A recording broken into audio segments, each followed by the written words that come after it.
Bienvenue à notre émission Point de vue. Le Christ est sans aucun doute le personnage le plus marquant de l'histoire. Que vous soyez chrétien ou pas, que vous le vouliez ou pas, votre vie contient une référence au Christ. Vous me direz, mais comment? Vous exagérez. Eh bien non. Sur votre certificat de décès, sur votre certificat de vie, de naissance, et à chaque fois que vous mettez une date, vous faites une référence au Christ. En 2005, après Jésus-Christ, ou avant Jésus-Christ. Il est au centre de l'histoire. S'il y a un avant et un après dans l'histoire, c'est par rapport à lui. Est-ce une convention? Est-ce une intention? Peu importe. Le fait est que toute l'humanité, utilisant le calendrier chrétien, fait référence au Christ. Je discutais un jour avec un jeune garçon qui était coopérant en Afrique où je travaillais, et nous parlions, n'est-ce pas, de Jésus-Christ.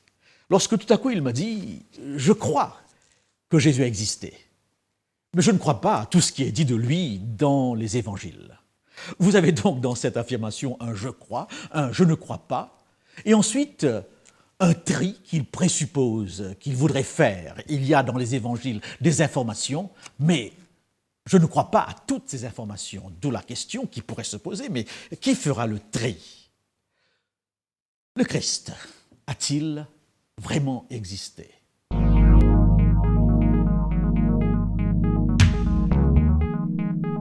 Karl, j'aurais une question à vous poser. En dehors du Nouveau Testament, que savons-nous de Jésus? Nous avons quelques témoignages à ce sujet. Je cite de mémoire le gouverneur Pline le Jeune, gouverneur de Bithynie, qui avait reçu de l'empereur Trajan l'ordre d'arrêter les chrétiens. Et Pline, dans une lettre à Trajan, dit « Ce sont des gens qui vivent pacifiquement et chez qui je n'ai trouvé aucune faute particulière.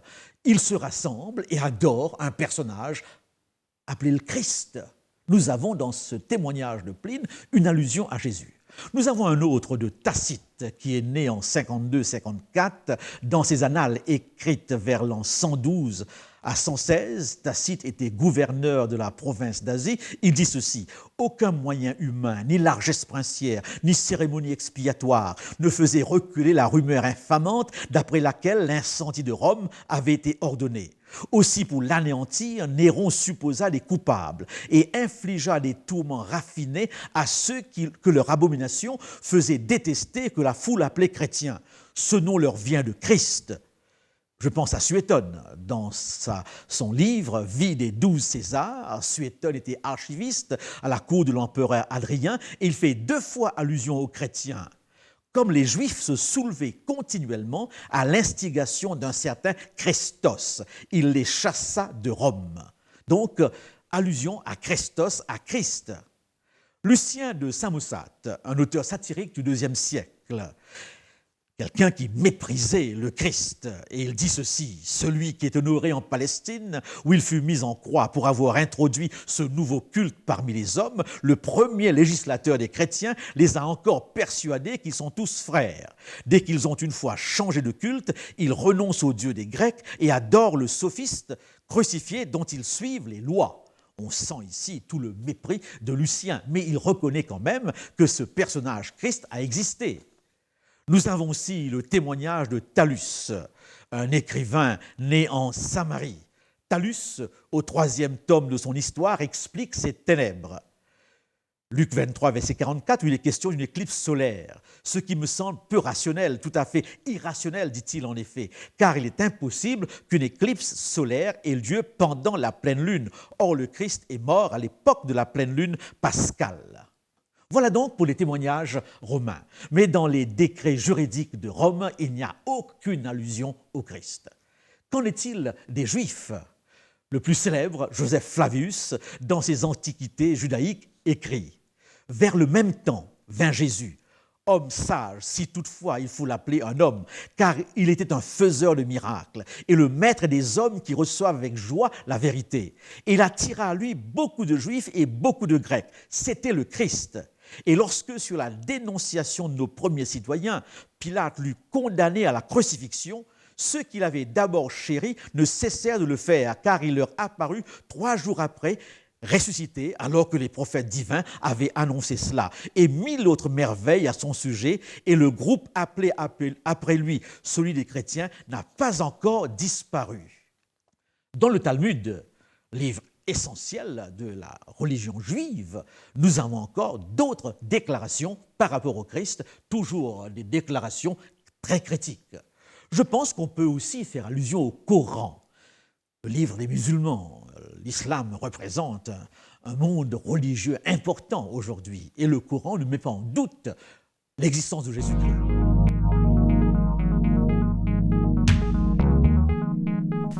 Pourquoi n'avons-nous pas davantage de faits historiques au sujet de Jésus en dehors des évangiles?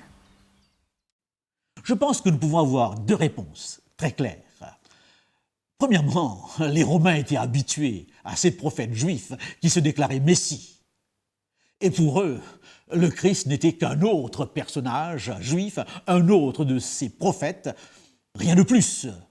Et sa crucifixion ne représentait pas un événement d'une portée extraordinaire. Deuxième explication par rapport aux Juifs qui est très simple à comprendre. Il meurt sur une croix. Et quelqu'un qui meurt sur une croix est maudit pour un Juif. C'est la mort la plus méprisable qui soit.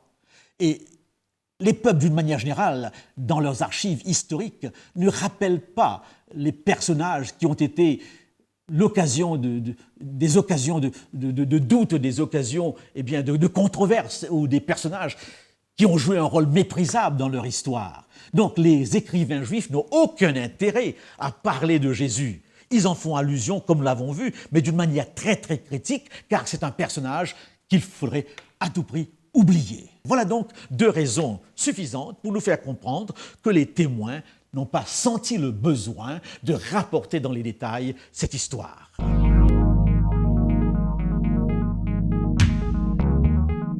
En fait, moi j'aimerais bien savoir si c'est important pour la foi chrétienne de savoir que Jésus ait vraiment existé. Il faut bien que ce Christ existe pour que sa parole soit crédible.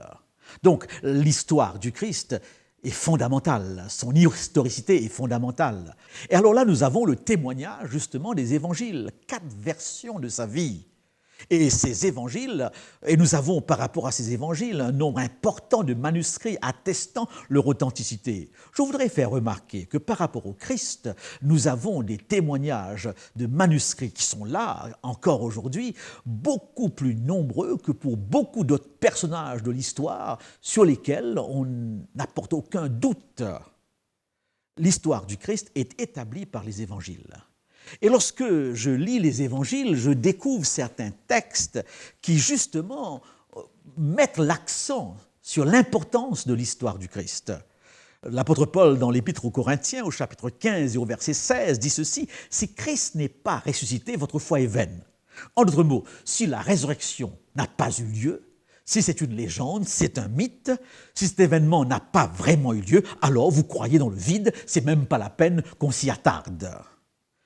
Dans le livre des Actes des Apôtres, ce même apôtre Paul dira au verset 26 du chapitre 26 « Le roi est instruit de ces choses, et je lui en parle librement, car je suis persuadé qu'il n'en ignore aucune, puisque ce n'est pas en cachette qu'elles se sont passées. » Donc il y a bien là un désir évident de faire comprendre que le fondement historique de ce qui se passe est juste.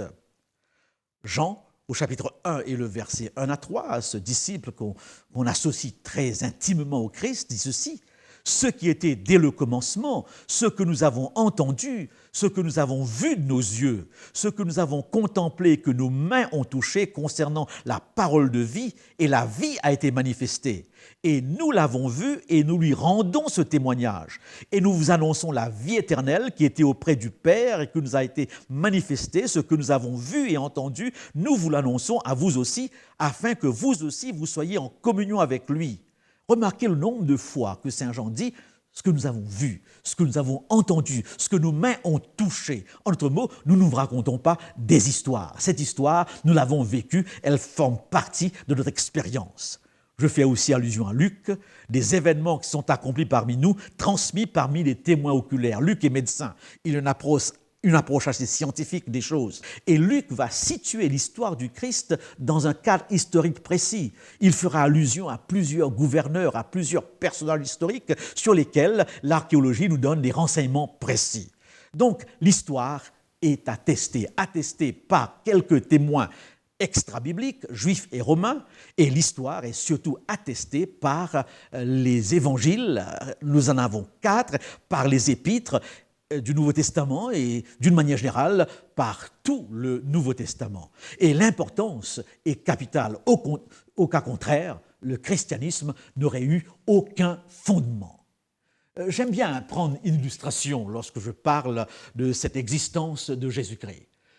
Bien sûr, à chaque fois que nous prenons un verre d'eau, il est clair que l'essentiel pour nous, c'est cette eau qui se trouve dans le verre. Mais s'il n'y avait pas le verre d'eau, on ne pourrait pas boire l'eau du verre. Il faut bien un contenant pour cette eau. On pourrait dire la même chose d'une lettre et de son enveloppe. L'important, c'est la lettre, ce n'est pas l'enveloppe. Mais l'enveloppe, de par les cachets qu'elle contient, donne une crédibilité à la lettre, situe la lettre. Et d'une manière générale, nous aimons bien garder nos lettres dans ces enveloppes qui nous rappellent quand nous les avons reçues et de qui viennent ces lettres. Voilà donc un rapport très étroit entre l'histoire et la foi. Jésus dit qu'il est cette eau vive, et cette eau vive qui a pour but de transformer notre vie. Il dit aussi qu'il est la lettre de Dieu. Cette eau et cette lettre ont eu un cadre véritable, vérifiable encore aujourd'hui. Donc, nous ne pouvons pas dissocier l'importance de son histoire avec la foi. Lors d'une rencontre avec ses disciples dans une ville de Césarée de Philippe, il leur pose 2 questions. Qui dit-on que je suis ? Cette première question, qui est une question générale, le situe un peu dans l'opinion publique, dans l'histoire.